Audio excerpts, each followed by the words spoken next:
Hello and welcome to the Gnostic Warrior radio show and podcast, broadcasting from GnosticWarrior.com in San Diego, California, to around the world.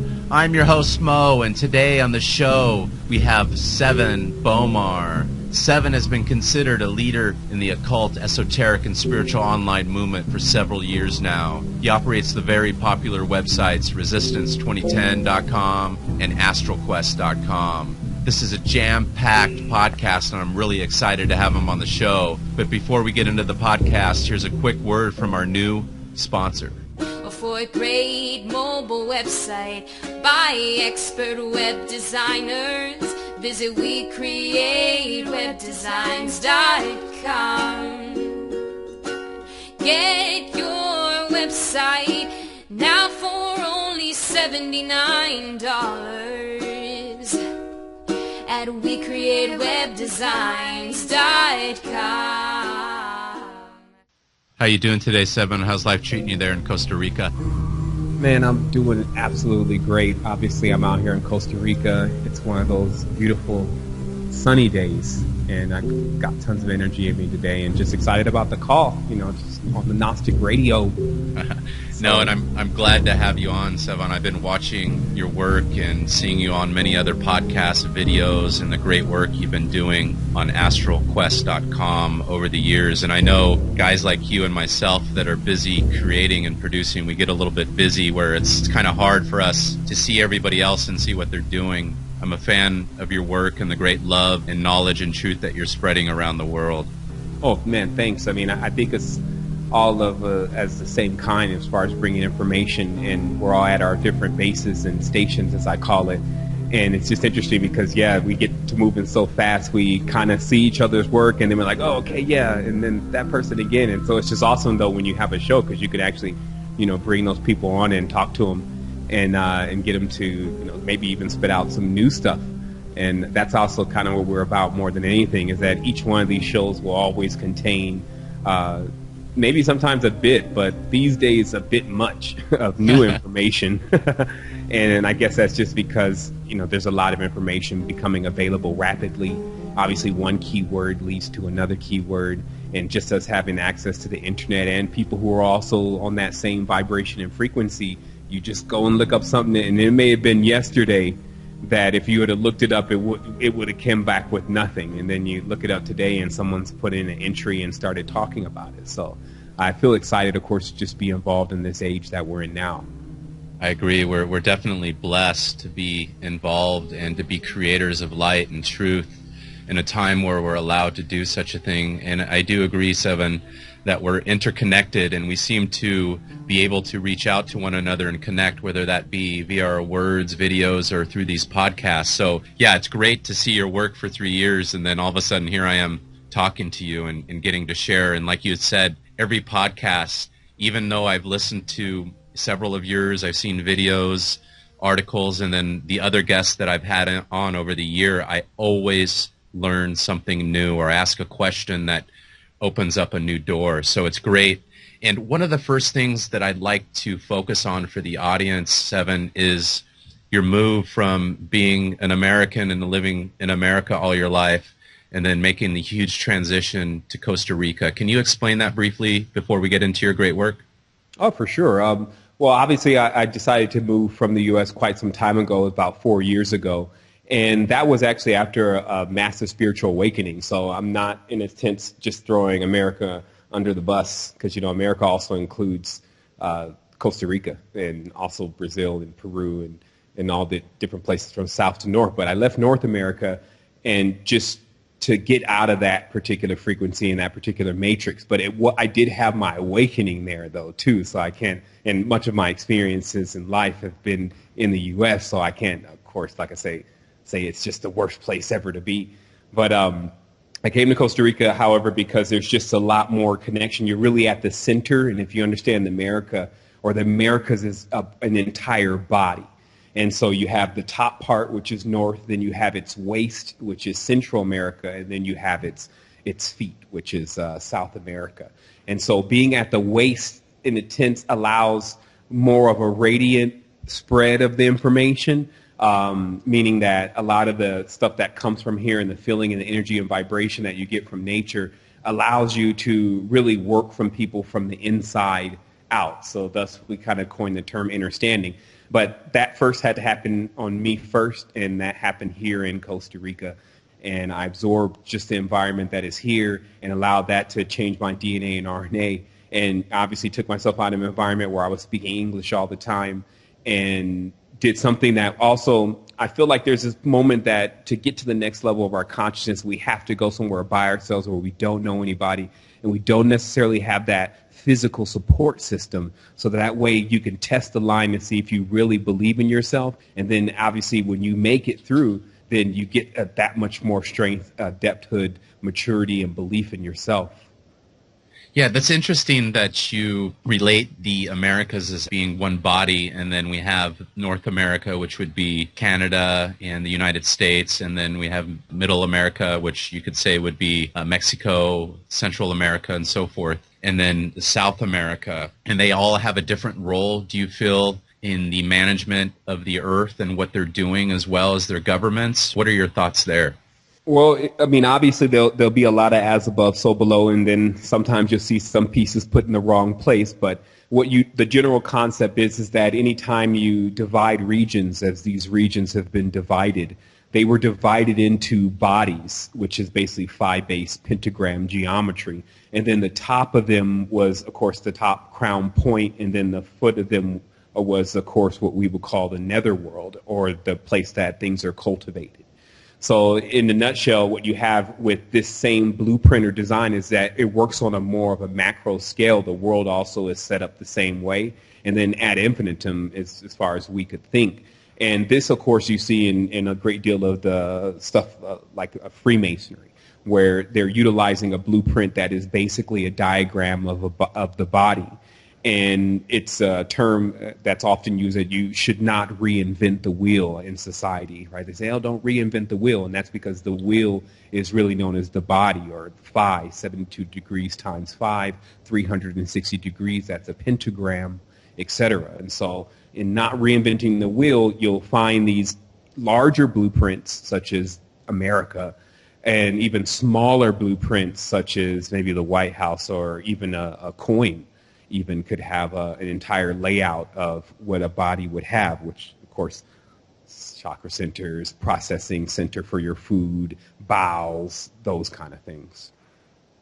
Gotcha. And would this similar mapping be found in Egypt, and we're just a more modern society that has taken this worldwide in all these different structures that are around the world? So basically, the way the countries are set it up, they've got it down to a science with not only the symbols, but the gods and the goddesses that are ruling over those said countries. So you'd said that you were awoken in America, which, of course, I'm here now, and I believe I was awoken as well. And I believe that we're under the spell of Isis. And again, this is just kind of my theory here, and that's who we find in New York Harbor with the Statue of Liberty. And right. They use a sort of magic to rule over us, so we don't really know who we are, but they also, at the same time, they leave the tools, they leave everything there that if we want to find the truth, we can find the truth, and the truth will set us free, just like it said on the CIA building. Right, well, the truth's inside, so obviously if you find yourself, you'll find this blueprint, and if you can find yourself getting to perfection, then you'll find the blueprint in perfection, the real one. Beyond that, you have different kinds of bodies after a while. Obviously, you're right. They're utilizing the ISIS, or basically the ISS, or $ platform in the United States. And then in Egypt, Kim, I'm not sure if we've actually reached the modern level of Kim. But what I will say is that they were more focusing on a diamond body, which is very impervious to damage, and that's just from all levels. But what you're dealing with that kind of phi-based structure, where the phi is taken into a diamond shape rather than its pentagram or dodecahedron shape, that's, again, the knowledge that you would be dealing with. So all the geometry that relates to that. And then you have these multiple pyramids that are built. And then the idea of what it's used for has completely changed if you think about it. Because in Egypt, you see these buildings constructed for multiple reasons. And then you see in the U.S., it may just be the courthouse or maybe the arena or amphitheater, and it's just used to draw energy and to pull energy or to push energy. And so I would definitely say within something like Egypt, you're getting more of where there's a practice of how to construct a diamond body, which is really more of the platform that your soul is on, versus or a body for more of your astral stuff or ethereal stuff, more so than the physical, which is obviously the pentagram and its connection to physicality.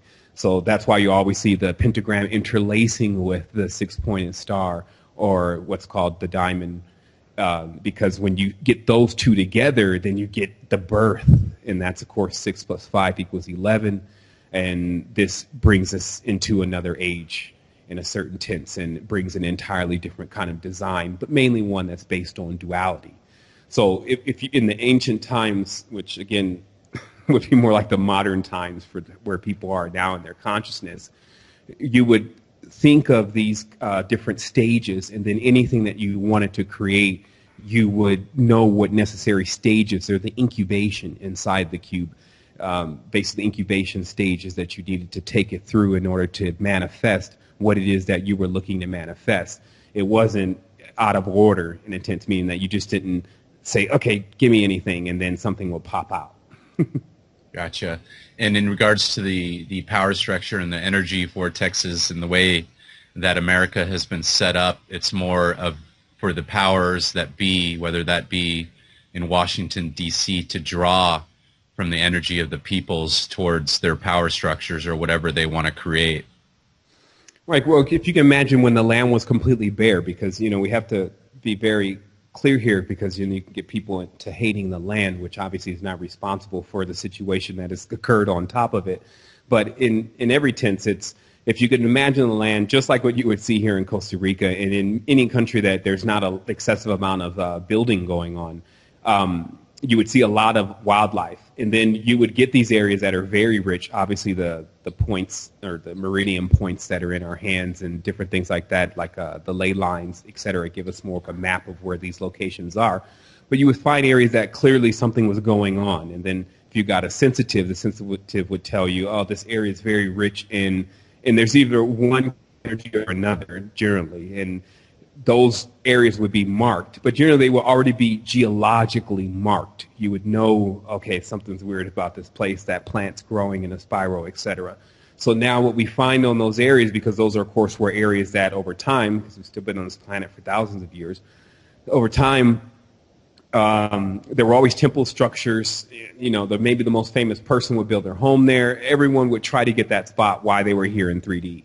And then put everything that they had that was valuable on it, and then they would perish, and then the next person would take over the spot. And so now what you have going on is in those same spots, yes, you do have, like I said, amphitheaters, malls, different kind of things that are attracting people for oblivious reasons, obviously, when you think about it after a while, but it still has some kind of magnetic attraction, and that's 100% of one of the reasons why.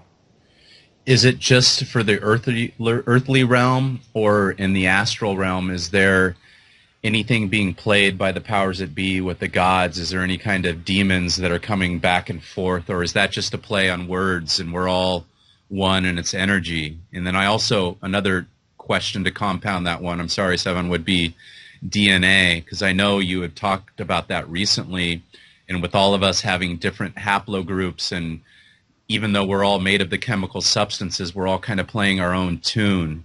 And it's important that we look within and we find that tune and we play it, but we're all in the same band together. Would you agree with that theory? Oh, for sure. But, the world's inside out. Like, that statement, I could only say, well, both. And the reason why is because in the dualistic plane, you'll find there's often two truths.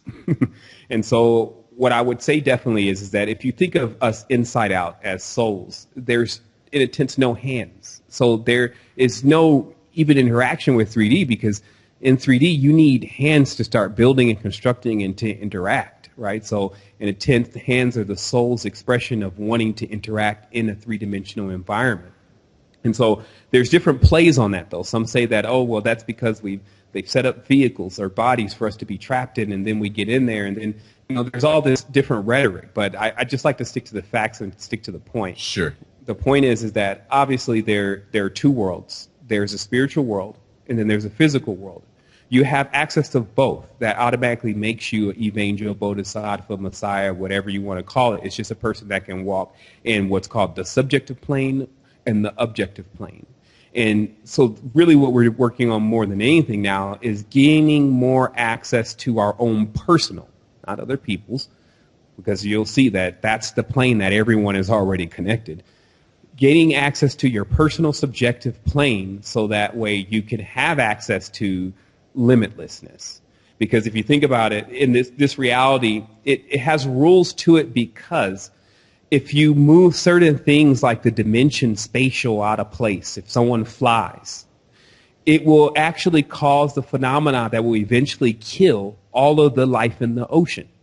Because once we can fly, then we will assume we can do other things. And you see, you'll graduate a world that is already basically solid and teeming in the ecosystem because you added one extra ability that people don't realize, that if you want to fly, you go to the subjective plane, meaning you go to your dream world, lucid dream.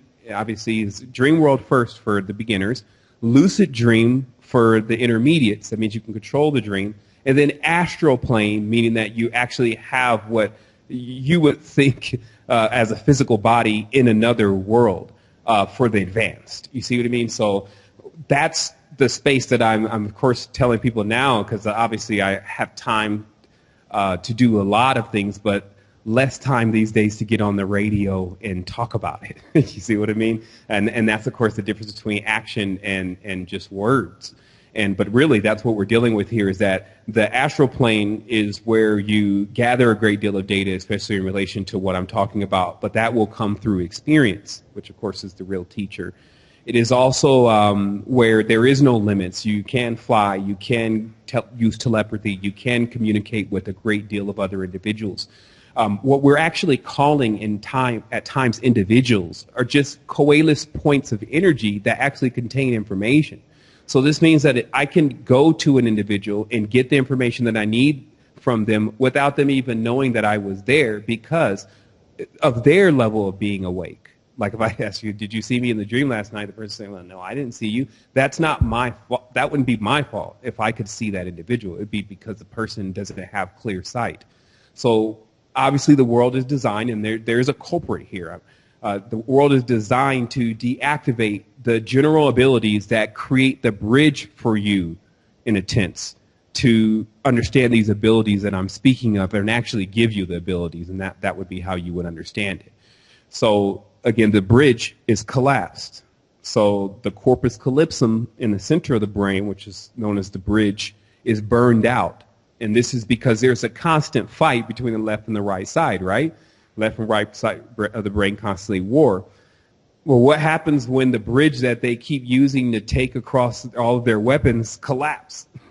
And now there's no movement, no communication, no nothing. So what I'm explaining to everyone is that the center of the brain, which is how we would generally function in balance to have this ability to operate in two worlds in perfection, has been burned out through the advice, because your question was earlier, are there other spirits or demons or Anunnaki or whatever here? Yes. Who are they? Some people say, well, who are they? They are us. And somebody said, what do you mean by that? All is self. There's nothing here that is actually separate than us. But to explain them deeper, if you go through these incarnations, through these different planetary spheres, you have certain experiences that create different types of chips, meaning damage in your actual form and structure. Your vibration, tone, and frequency can resonate something like jealousy. Okay? Now, if you notice that jealousy is an energy that if a person has it, it burns them up in the inside to see someone else do something great, right? And then while we may all say that we've all escaped that, some people we easily say, I'm never jealous. the God of the Bible didn't seem to escape it. It's Deuteronomy, 15 and something, that, God is a jealous God, and or Deuteronomy 6:15, yeah. He's jealous God, anger burns against us. So they're using the same terminology because there's a monopoly now. There's a real estate in a tense that is being sought out in your consciousness, in your mind, in your astral space now. Since on this planet, our land has also been divided. And I may be getting off topic here, but this kind of brings us back around to the beginning, because who was dividing up the land into these little cookie cutter bodies? Why would you want to bring division in something that's already together? And so we have to see that there's a lot of preliminary work that has been done in attempts to bring about such division and chaos within humanity. And the intellects that are involved are vast. So we too, in order to emancipate ourselves out of it, self-substantiate, would have to become vast intellects ourselves, meaning that we would have to gain some other level of knowledge that would put us into a position of being able to do something about this, rather than utilizing brute force or suggested methods that never work to cure such ailments within oneself.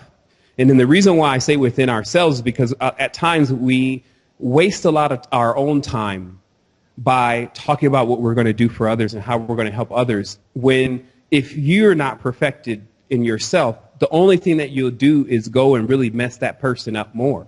Because once you get upset, or once you get angry, or once you show the flaw that it's still yet to be corrected, but to them, then the only thing they're going to do is learn either that flaw or be completely hurt because of that flaw. So this is about for those of us that are grasping this topic, because this was never simple anyway after it became complex.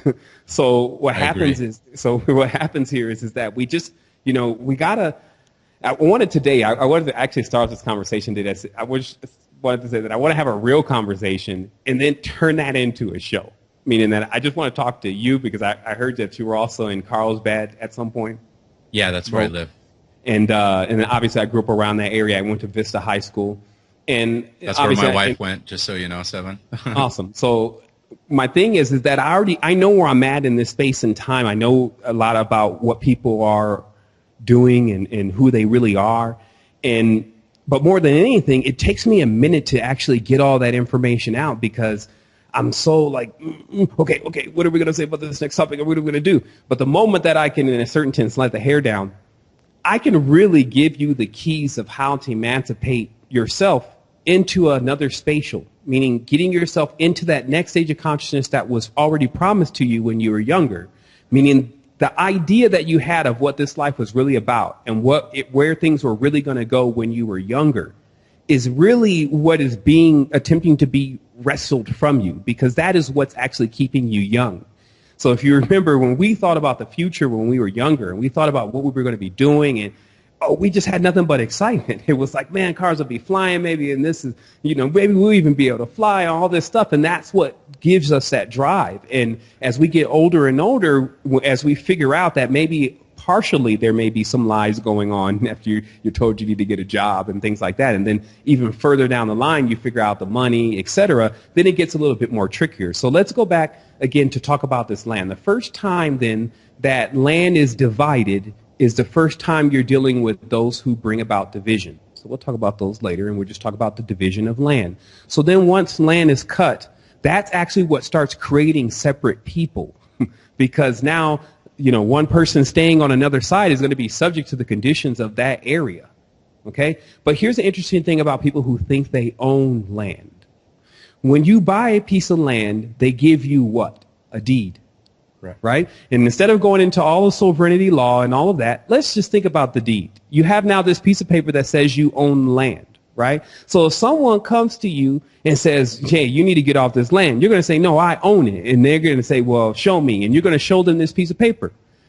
But who is backing up that piece of paper? Who is really guaranteeing that piece of paper? Who is going to go if this person takes your land and then sends the enforcer, meaning someone who is now going to come enforce, not talk, to get this person off your land? It's going to be governments, and then you trace all that back, it's going to be the Jesuits. Okay? So this means that nobody really owns any land. What they own is a piece of paper that says that the enforcer will protect their land because they are under the dominion of that enforcer. So thus, none of the land is free. And that's what begins our entrapment here. That's what begins our impoverishedness. And the reason how I tracked this level of information also was from an entirely different angle. And it was through seeing this happen on the spiritual plane. Watching how the Jesuits basically usurped the power of the netherworld with the character known as Jesus, who goes into hell and takes the keys from Satan or Sat. And people don't get that, but you have to realize that the previous tradition that was here on this planet, especially if you go to the east, you'll notice is Sat. Like they say in Sat Sam, Sat Nam, Sat, the name is truth. The name means truth. And that's because that was the father Saturn, okay? That's like, in a sense, the Old Testament. But the interesting part is when it says they took the keys. Now, what is the keys? The keys would have to be knowledge of some sort, right, in our book. But really, what is the whole game here about? The game is about souls. More precisely, spirits. So the only keys is how to take spirits. So now, if I say, well, knowledge, terminology such as you sold your soul to Satan, how is that different from give your soul to Jesus? So in one sense, maybe you would at least get paid. Now in another sense, you're actually just going to give it away. But what if you can't even do those kind of transactions? Who's authorizing you to trade something that it's not even been created? They're still trying to figure it out. And you know, just like I know, it's the unbegotten. It'll always baffle anything in a three-dimensional world. Where does everything come from? It had to come from somewhere, but yet our existence tells us that that's not true. And it can really send your computer into a fry, meaning your head would just completely clash against itself and fry if you ever start to really contemplate that one statement about how us being here confirms that things actually come from nothing. Oh my goodness. So as we continue to move on, what we're now living with now in this society are spirits or beings who have taken over the netherworld, and I can't even tell you that it was going better. I'm still working on getting through the deeper annuals. You have to go down these tunnels of time. But I can't tell you it was better before. But I'm just telling you it's a new dominion now. The symbol is a P. That's the perish. Notice the term, that they'll perish. Pulpit. They pull in pits. There's a bishop there, indicating that there's also knights.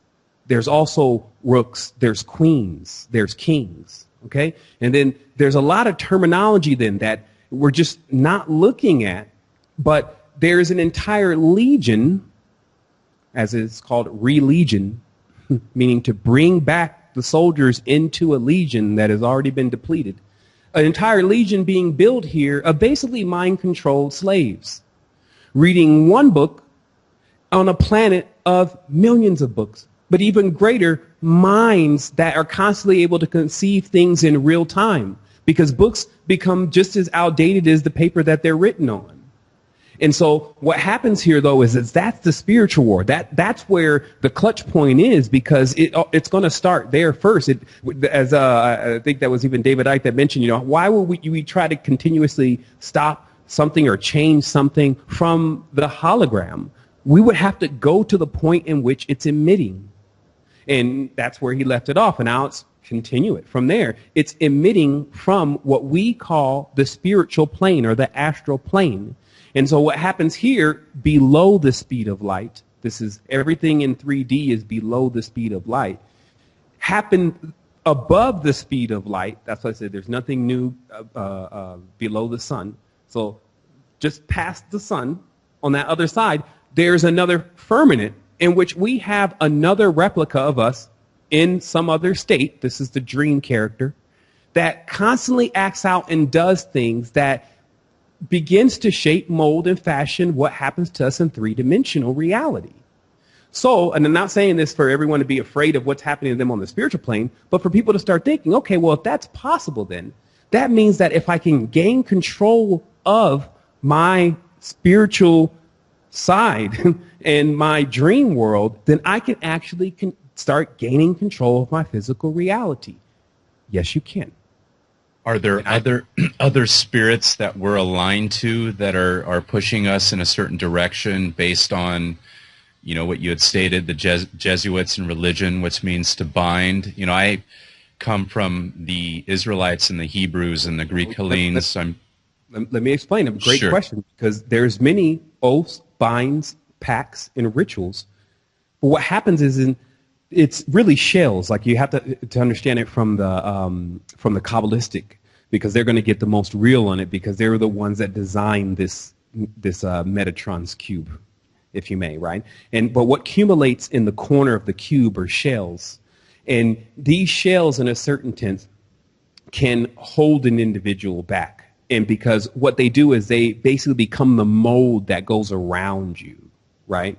And then they enclose you within this design of their own trapping, okay? And then from that point, unless you break that mold, which means you had to go into a high vibratory frequency, they basically become the shell that you're now incubating in. So it's a very interesting thing to also visualize, because you'll see life seems to go through its evolutionary process like that also. Like, a shell in itself is a calcium buildup, silica buildup. And so it's the same thing in a certain sense, but on an ethereal plane, is that you actually have energies that feel as if that there has been an agreement that you have been oath or bequeathed to them.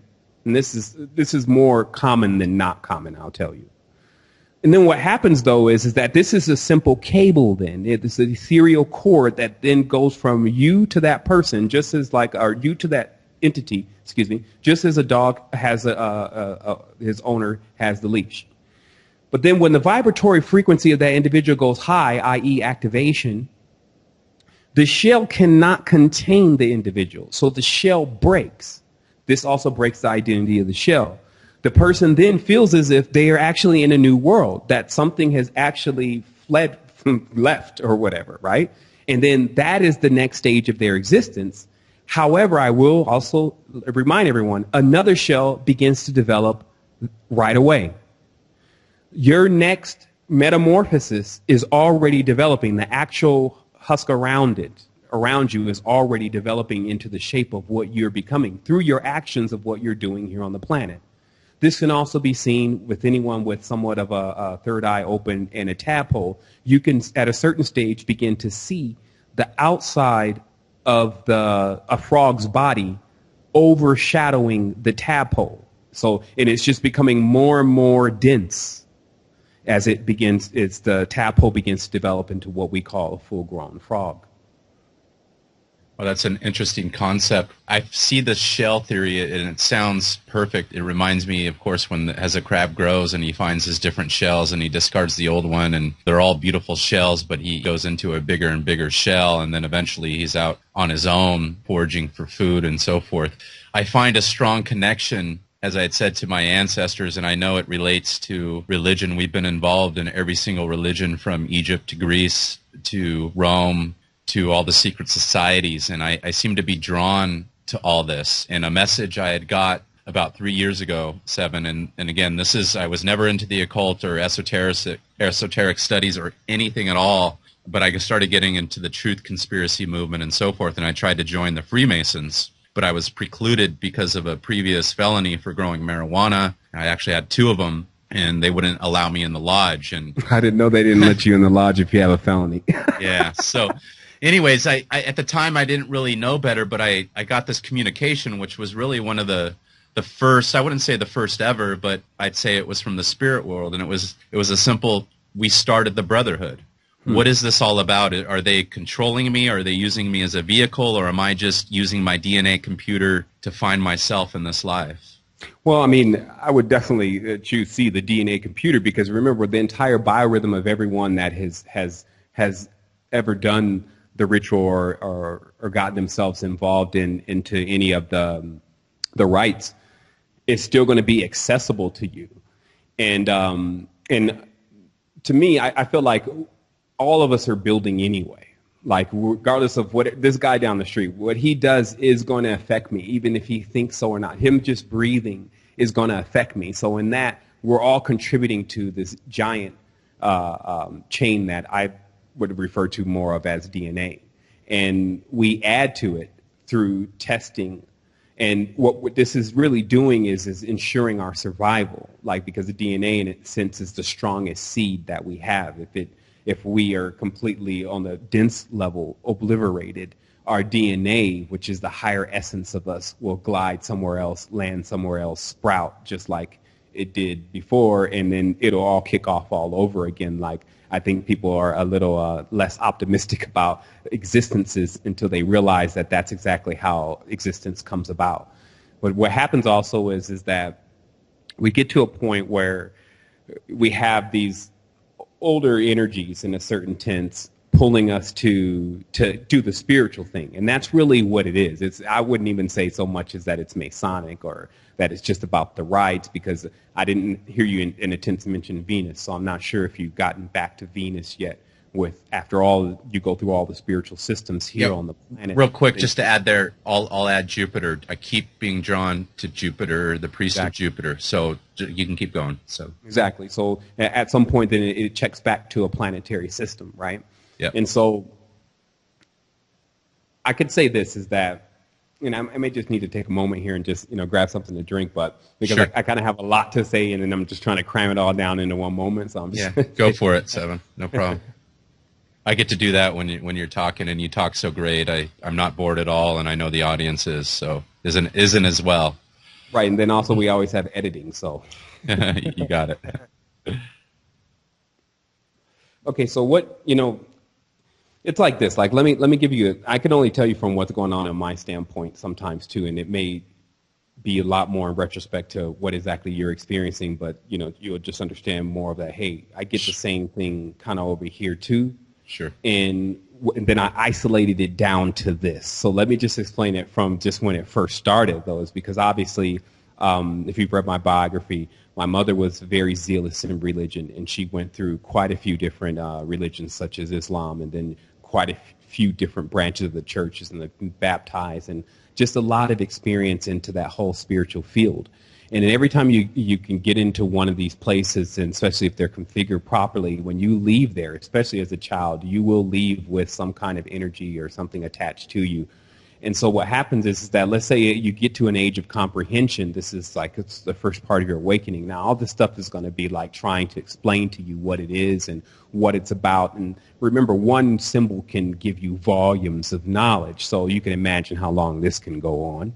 Sure. And so I started realizing that a lot of this, what was really going on, especially in Arabia, is that there was the communication with these spirits because of their knowledge, and that's why they became known as the jinn or the geniuses, and they also became synonymous with serpents. Serpents became synonymous with trees. Trees became synonymous with knowledge, and that type of symbolism just kept rolling into itself continuously because all of the thinking and the thoughts and the meditations, and then you get this epiphany, they say, comes from these energies that are floating throughout, looking for individuals to basically have a conversation with. And you can see how this could happen, especially if everyone arriving on the astral plane these days doesn't even seem to know what's going on.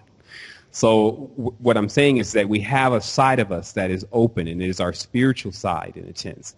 And it is constantly encouraging us to explore and to figure out more about what is going to go on, especially after death and especially during this life, and also to make sure that we're straight at that point. That seems to be the urgency.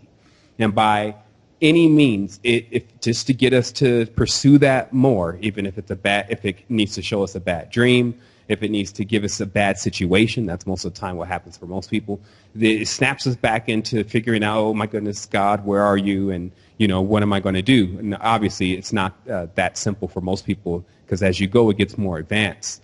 As you start to progress and you learn a certain amount, let's say you completely cover the entire Gnostic theology, and then you think, okay, bam, that's it. And then obviously, just like I know, it just only began.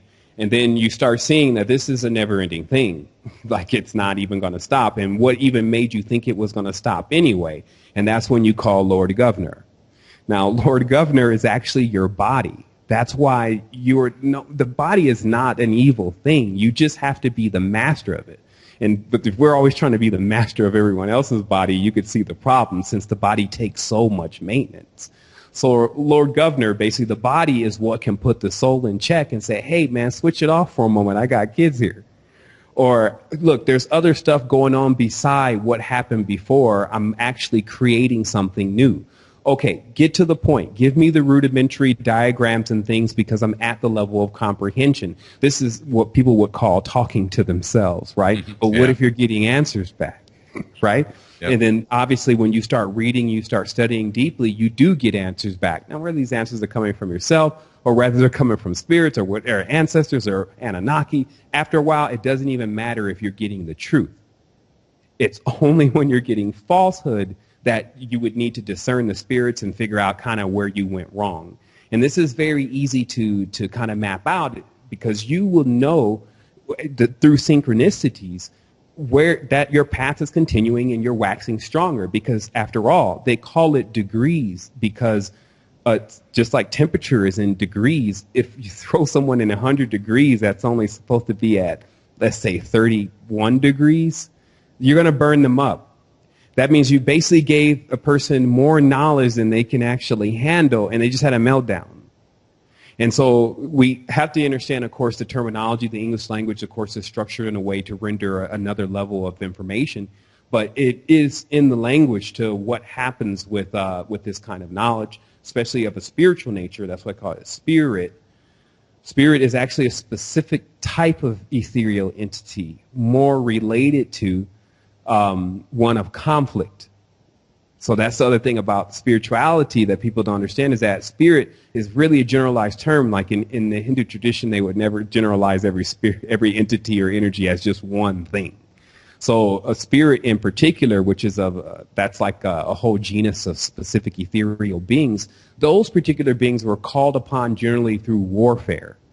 Now, if you trace it back, if you look at the Bible, and there's a lot of warfare going on, there's a constant praying going on to these spirits, angels, whatever, even the high God, for the obliterating of the guy next door, basically.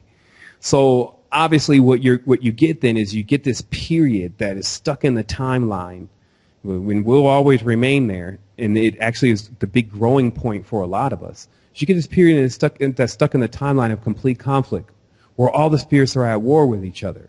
And that's actually how they became spirits versus a soul. Because the word soul means solo. That's the sun. Look at it in the sky. It's beaming. It's sending its rays out everywhere, but it's not divided. That's the lesson, right? So what the spirits are they're the ones that are divided. But they're still ethereal, but they're divided. And they're divided because they don't like the other spirits. And they're still having the same issues that they had when they were even in physical bodies. In fact, this whole thing is a trial for them to see all is self. When you're ready to return to self, it's through the sun. We're all together there right now. And it's interesting you say that, Sevan. I feel like I've been stuck in this spiritual battle for thousands of years, however long it has been on the planet Earth, and in studying my ancestors and history, and then also my DNA. I tracked it back to every single location where these stories and these wars have occurred, and I've been pretty much in the middle of all of them, but not as a warrior, but as a spiritual warrior and as a priest. And which are the real warriors. But I also have to step back and be a father to my 5 children, and I have to make money, and I have to live, or else I'm not going to be able to take care of them. Right, yeah. And then that of course makes you a real hot spot, because you're still figuring out how to actually do that, which means that you actually have ground, so you have higher amplification. You know what I mean? Because people who don't have ground, meaning they don't have those responsibilities, they don't even have that level of gaining a child to understand how your whole thing changes once you get a child, then they don't have that level of amplification. So, to clarify a couple of things, just to add a few pointers into what you said. Sure. First of all, I'll just say at this point that you're talking to one of those individuals who I have to experience this before I can talk about it. And in every sense that this was, for me, not my plan, like coming to the radio and doing the show and all this kind of stuff. It was actually, I thought it was going to end with a book. And then after the book, there was that constant voice in the mind, have you done your best? No, I haven't. I'm also very proficient in computers, didn't really go to school for it, but definitely can do anything on them. And there seems to be basically this apt pupil kind of thing going on, meaning that there's nothing really I can't learn. And in fact, the common sense that most people think is common, I do have. So I'll just put it like that. But then I started realizing with all of that, then we should be able to come to the conclusion that, first of all, I'm not sure how long as a human being in these kind of incarnations that any of us want to keep warring with Martians. And what I mean by that is that if you could take the planet Mars as itself as being the god of war, then anytime you would want to go into a conflict, if you're going to go into a conflict with that kind of being and you don't have any training, you think it's a game, good luck. It could be lifetimes before you realize that you've been knocked out so cold, you're like 3 or 4 dimensions deep into the foolishness, right? So this is what I want to tell people about these spiritual battles, that they're jumping on one side or another, because that's all part of the Archonic game. And as a Gnostic, that Archons form their pact through planets. Like, they are the planets. They are the heavy, dense bodies. They are the ones that fell below the speed of light. They are the fallen. And so what they did was they created their worlds like they wanted their worlds. But that's what made them individual. That's what made them spirits, because their worlds didn't contain everything. Their worlds always lacked things. And most of the time with the children of those beings, they always lacked the things that those children needed. Just like in your cell salt chart, if you're missing a certain salt, you got to get it, or else you exhibit a certain deficiency. So that's the whole thing with the whole genetic, is that some genetics are deficient because they're actually missing what their genetic group says they're not supposed to have, okay? So let's think about this a little bit deeper. So what the planets are, whether it's Jupiter, whether it's Saturn, are in the same tense of what the Mormon churches, when they have different places that different mind states go to. If you're just all out broke in the ghetto, then you go Pentecostal holiness. If you may be a little upper, then you go to, what is that, the Latter-day Saints temple out there on the side with the white woman with the castle, right? Yep. You go there. But if you're way beyond that, if you actually think you need to merge your powerful career along with maybe this spirituality, then you go Scientology. And then, of course, if you're just not that foolish, then you can go Dianetics. And they can keep spinning it. And spinning it and spinning it and spinning it, because that's how these planets are moving. They're spinning, and they got a lot of people dizzy, thinking that they're really different. So every time a person wants to do something different, then they go be Venusian. And they hang out there for a while, and then when they want to get some sense, they go be Mercurian. And then when they want to be king because they know everything, then they go Jupiterian. But then as the king gets old, he goes Saturnalian. And then he looks up and his son Jupiter's trying to take him out, so then he becomes Uranian and tips over to his side and goes to sleep again until he wakes back up again, and it happens again. See, I've seen these worlds on spin. Like, I've seen the whole design of it, and then realize how to get in and get out of it. And a big part of it, though, is through the mind. You have to steel your mind. That's why they say the steel is strong. Steel, S-T-E-A-L. S-T-I-L-L. You have to actually take your mind back from the Archon. See, that's what actually happened to me. My awakening was my war with Shaddai. I went all the way. Like, I already knew step by step by step when I was younger. I needed to understand what happens when you die before I can live. Or else there's always like this thing hanging over my head. You see what I mean? Like, if I'm out having fun, then I'll feel this twinge in me. And then I'll be like, man, what's wrong? You're not having fun? I'll be like, man, you still don't know what's going to happen when you die. Look at you. You're still playing around. You're out here with these people. You need to get back to your books. You see what I mean? So I always had that going on until at one point, after I had satisfied my physical pleasure, this means actually reached a stage in the world where I felt like I was doing something, I got to a void, meaning I had actually gotten enough cash to satisfy me for a while. But then I got to the spiritual void. I realized, man, what happened to all this? Man, I think I used to fly in my dreams when I was a kid. I used to control my dreams. All that kind of stuff I had forgotten about. And it was because of the advice of the more dense entities, which still may not be visible, but the more dense entities will pull you away from the world of your childhood and where all your energy is, and pull you into a world that exists with a war. Because when there's a war or warship, it's a warship. Okay? When there's a warship going on, it's going to be low density because the ground is red. The ground is red with blood. It's either the blood of the people or the blood of the animals, because they're both the same. Because the human bodies, that's clay. This clay is found in the bottom of the ocean. If you want to know who the real controller is of this planet, it's in the bottom of the ocean. That's why, and then they want to take claim over it and stake claim over it, but they cannot. It is inside of a shell. It is impenetrable. That is cedar, also known as sat. You see what I mean? That means at a certain phase when the lead, that's the most densest one, becomes a seed again to grow life, meaning that you actually become so regretful of all the things that you've done that you could give yourself life again. So I'm even asking people to do that today. Like, give yourself life again. Start thinking about what I'm talking about. Understand the game that's being played. Then realize what happens when you figure that out right now, and then you spend about one more year with that information resting inside of your processor.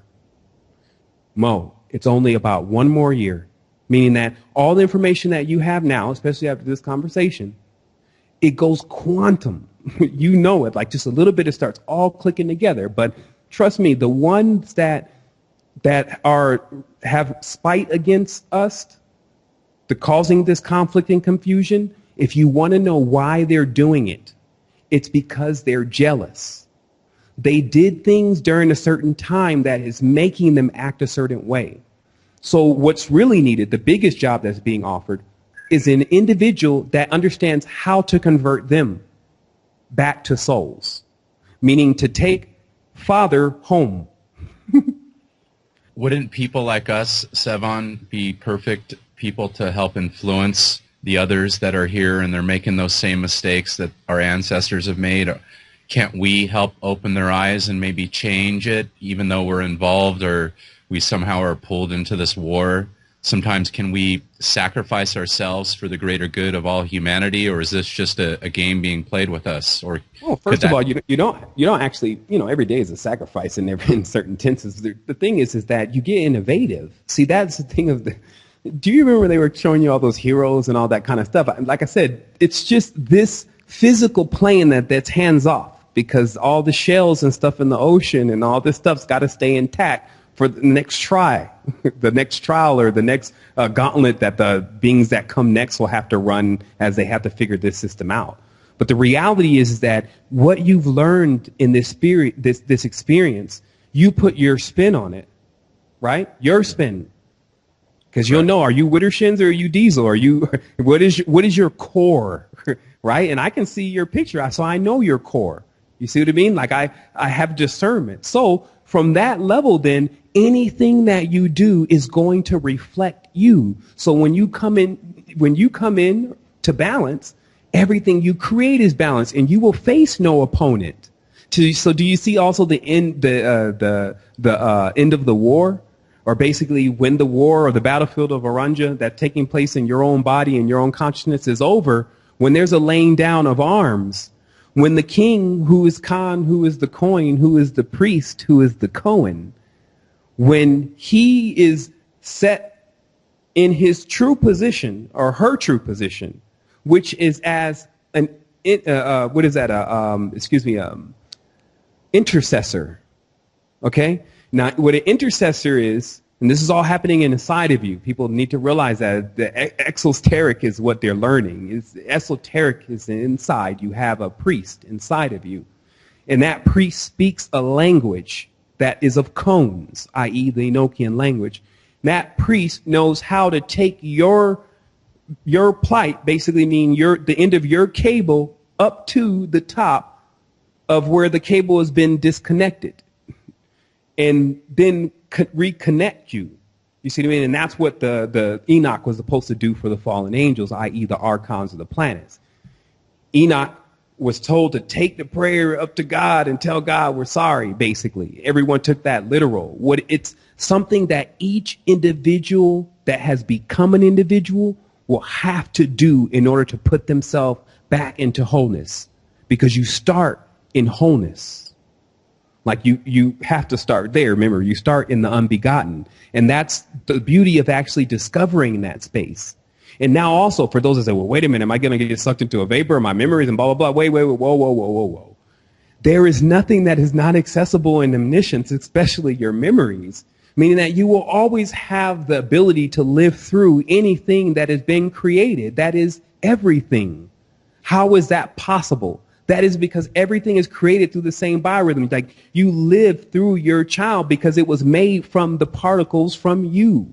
Right? So that's the power of a subjective being on the subjective plane, is that everything we make here is made from them. That's why they're called elementals. Steel is you can get a conversation on the astral plane going on with steel, iron, osmium, neodymium, all sorts of different elements that they live there.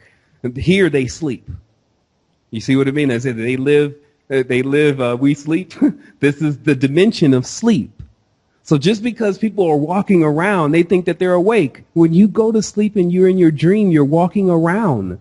But is that awake?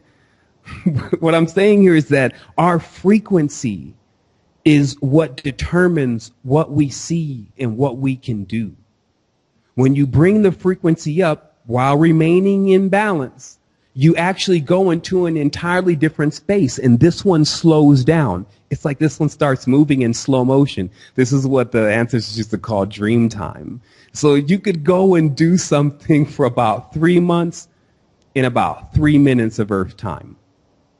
You see what I mean? So I'm just giving you more of the information of what actually goes on there. But this is a space that is now becoming available in 2014. There is nothing that can shut this door of knowledge that is about to come through.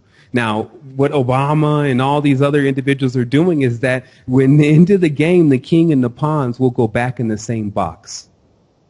The ones that get off the cube, meaning the 64-bit I Ching, the hexagram itself, the ones who get off of that, the language of the hypercube, those will be the ones that go into the space that has already been created.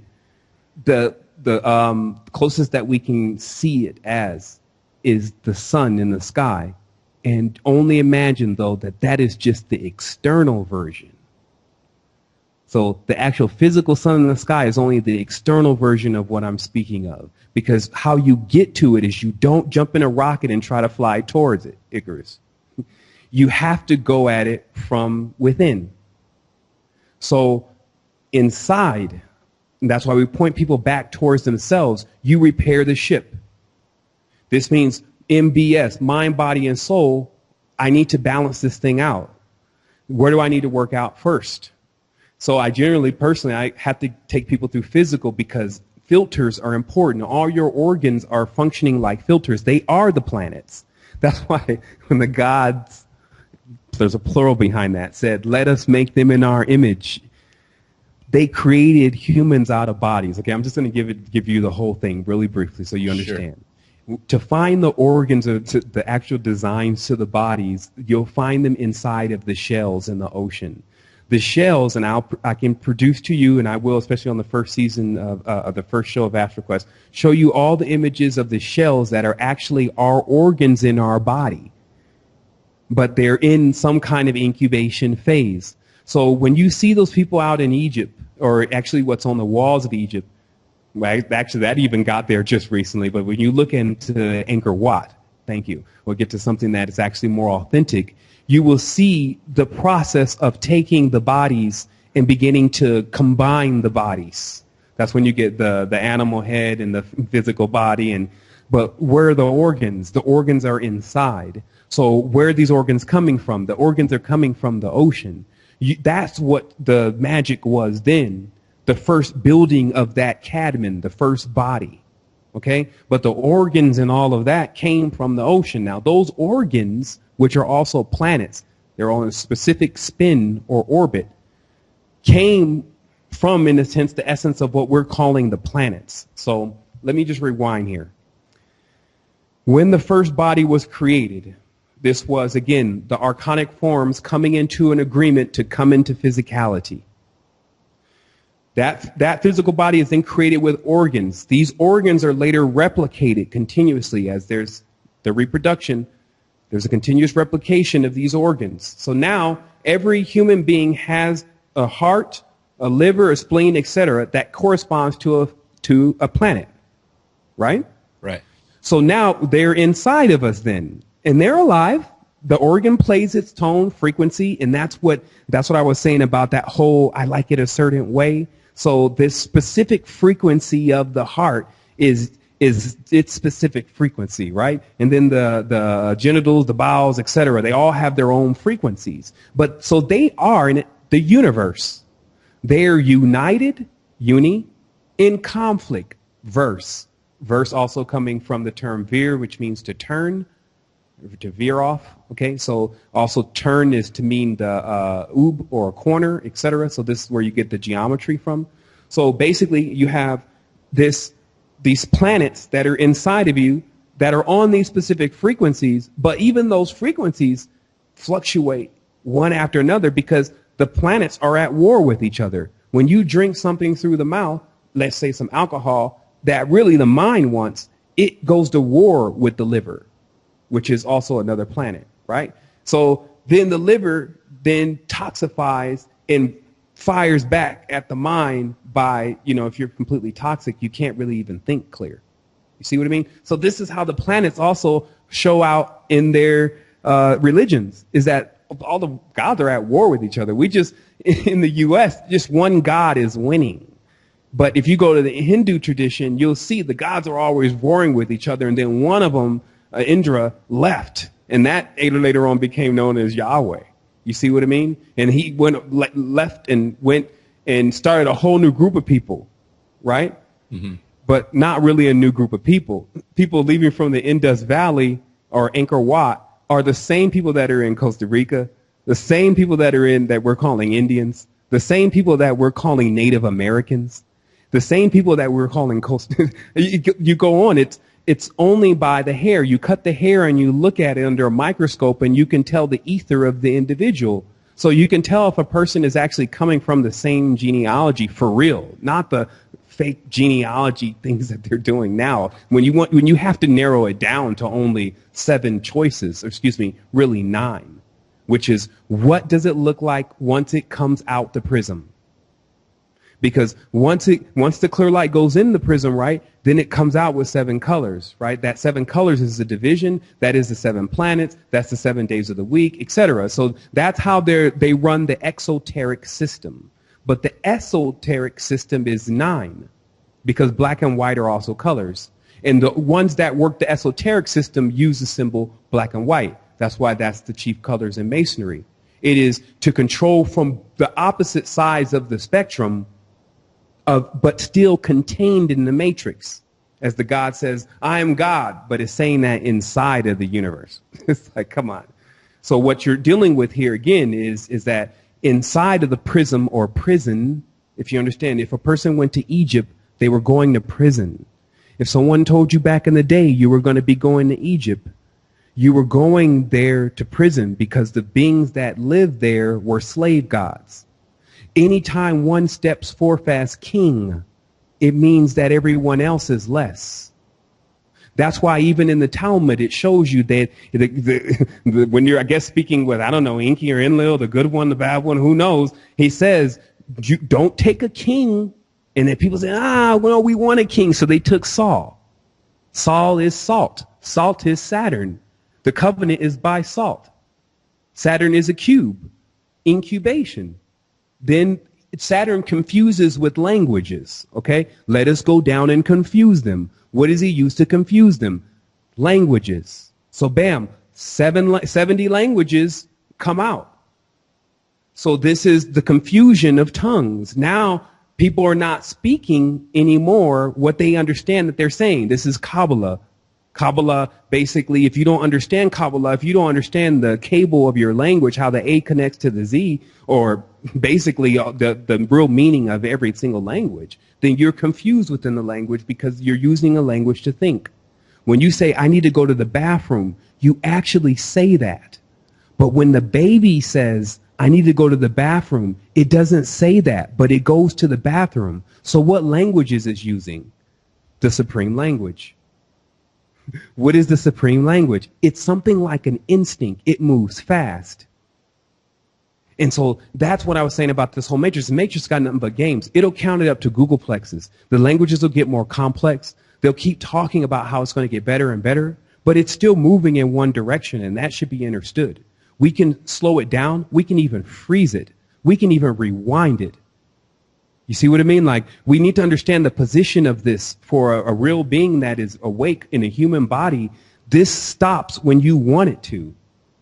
Think about it. You're in complete control of your consciousness. At some point, you can choose to believe nothing and only be happy. And it will soar your body into a high frequency if you're really happy. The only problem is our definition of happiness and the experiences that we've had on this planet. Govern now. When we say we're happy, we don't even feel it because we don't even know what happy feels like, because the organ that actually corresponds to happy is already dead. And that's, again, all planets. That's why I say, well, why is Saturn the king of the planets? First of all, you have to read it from the alchemical standpoint. That's not what it says. What it says is all elements eventually become lead if they don't actually make it above the speed of light, which is monatomic. So what it's saying is that all of these organs in our body will eventually putrefy into this black ash. And that ash, when grinded down, will be the shape of a cube if you look at it under a microscope. It's very dense and it's non-responsive to light.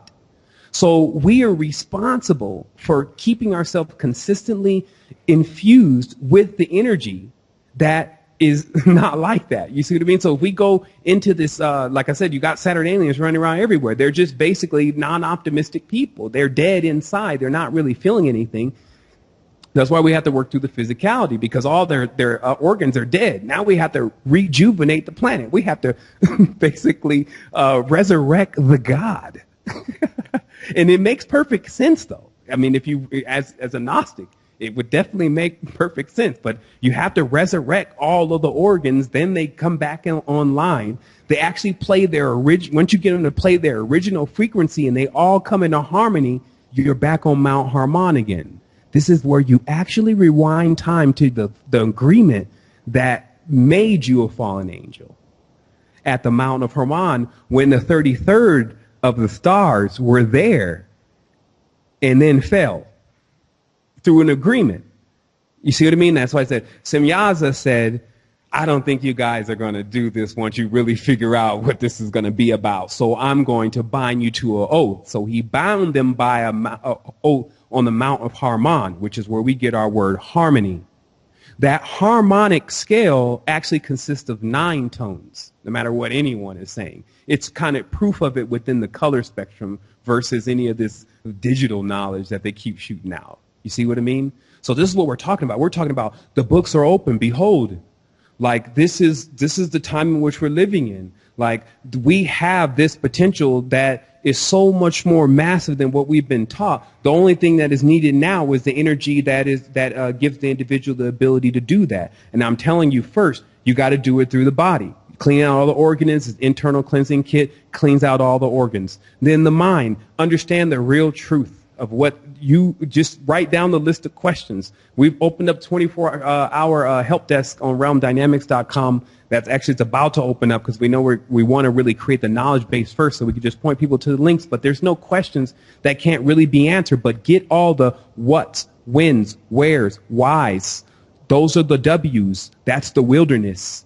To get out of the wilderness, you need to get all the answers to those questions as being an American. because American is a bird, right? Like it sits. You see the eagle, right? That is the same eagle that was over there in the Eastern tradition. It means they reside on the crown of the consciousness. The only problem with this is that if it doesn't dive, that's why the next symbol was, well, this is really a phoenix, right? But that's not what everyone's told now. This is not a phoenix. This is an eagle. An eagle is an ego. He's way up there. He's flying up there. He's never going to come down. But a phoenix actually will come down at a certain point. That means you have to come down to the other chakras because that is your foundation. That is the chariot. Understand the positions, though. You have the chariot. You have the horse. And you have the rider. This is the threefold position of yourself. Right? And the reason, again, each piece has its importance, but I only want to speak of the horse because the lower levels of your body, your intestines and all this kind of stuff is pushing out the energy that is necessary to even keep you walking around. But notice how the most powerful beings are always the ones getting ridden on. Think about it. Like the horse is way stronger than a man. You can probably you see some pictures, they ride astride a lion. If you go to the astral plane, there's riding astride of different things because there's been agreements. But what I'm telling you is that there's a connection between the bottom part of yourself, keeping your intestines, your bowels and things healthy, and then the higher intellect of yourself, making sure it doesn't forget about the lower areas, also the center of yourself, etc. So it's the will thing that I was explaining again earlier, and I don't want to get long-winded about it, so I'm just going to, be quiet for a moment and just hear what you have to say about all that. I just sure. I went on one of those tangents, man. All right, I'm back.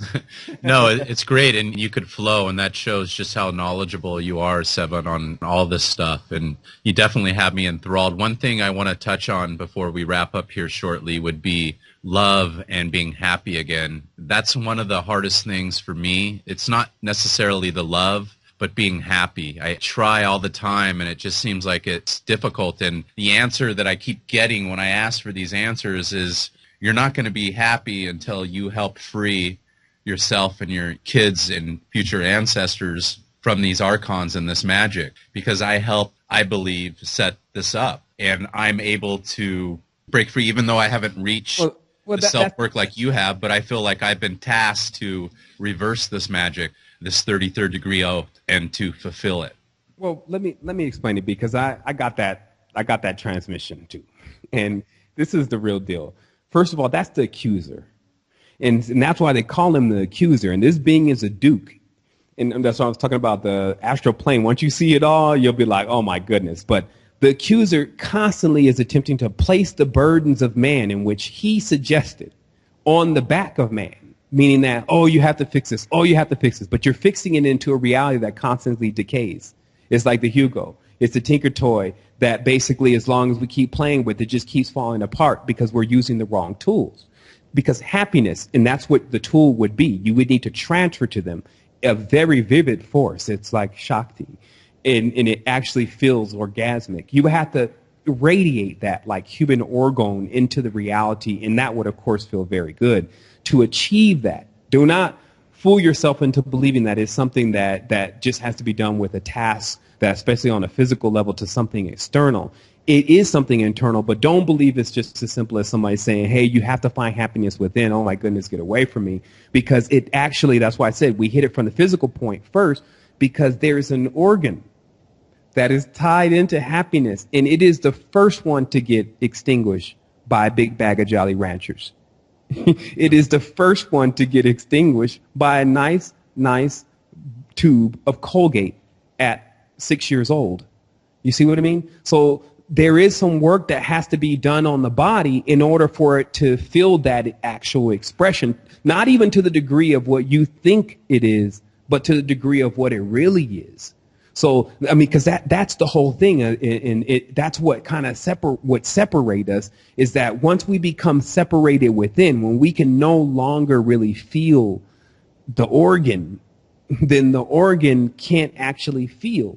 You see what I mean? And this is something that it'll make more sense, and I'll definitely send you some stuff on it, but it'll make more sense as you research a little bit more. But there's a process, though. Like some people already tell me, oh, I've already internally cleansed, and I'm still body. Okay, you got that done? Mind. Okay, you're done? Now you need to understand the difference between the spirit and a soul.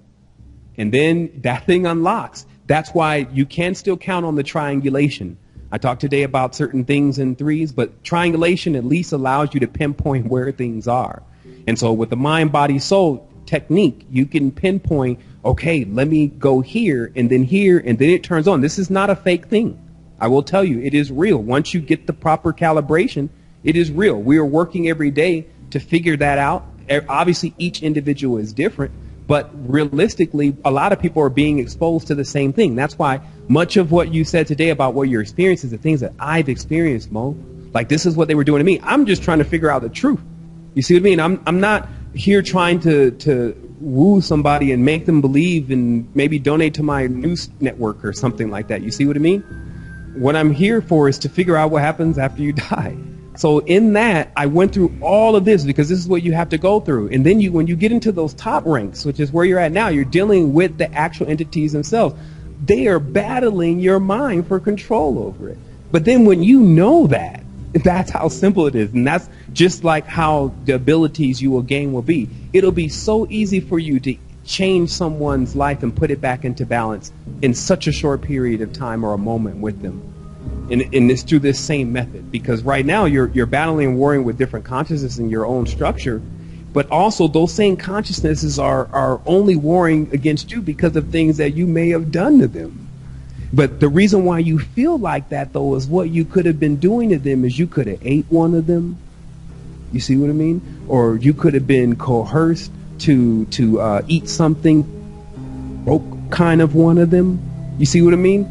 And so it will manifest in the mind. It's just like the dream. The dream will manifest as things, and you see it in the dream, but that doesn't exactly mean it's exactly what it is unless you're what they call dreaming true. You see what I mean? So what happens, though, is to see it actually clearly, it's your organs telling you. Saturn, the organ, the bowels is saying, yo, colon cleanse. Okay, no colon cleanse. Let's do some nightmares. And then I'm telling you, like, all of this system, I wouldn't say I figured it out. I don't want to say that at all, because there are volumes on this, but I'm an American that came to other Americans and said, look, man, we've been bamboozled. They didn't even give us the diagram to the template of our own body.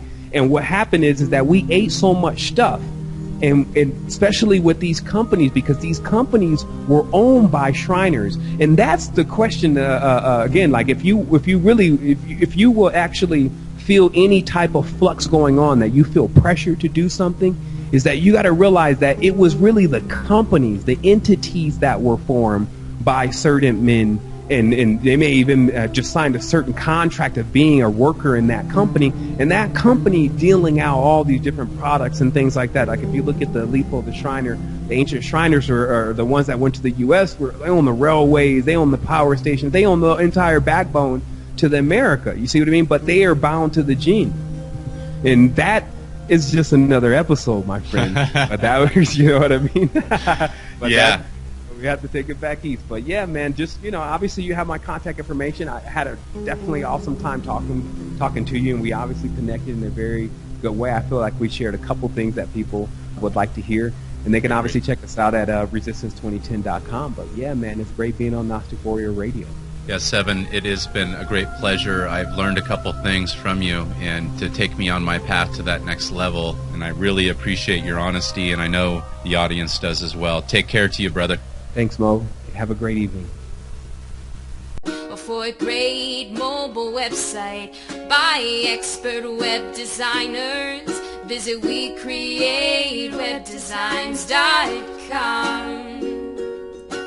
Get your website now for only $79 at WeCreateWebDesigns.com.